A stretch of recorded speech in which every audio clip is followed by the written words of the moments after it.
Hello everybody, welcome back. Today as well we have got you another video. In this video I'll show you how you can find and copy secret recovery phrase in Phantom Wallet. But before that, please do make sure to like our video, subscribe our channel, and yes, without any further delay, let's start. So to do that, simply go ahead, open up your Phantom Wallet app. Then once you've opened up your app, go ahead, go to the section of this little account option on top left corner. Then tap on this option of view profile and edit profile.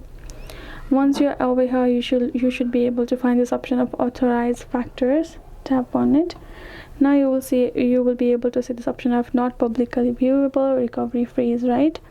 So what you're going to be doing is simply going to go ahead. Once you've gone through the authorization section, you will have to again verify yourself, right? So if you're not being able to view it, so unfortunately your wallet is a ledger wallet which do not have the option to display the seed phrase or the private key. So right, so if you do not have a ledger wallet, then you will be able to check out the secret phrase of yours, and that is how it works.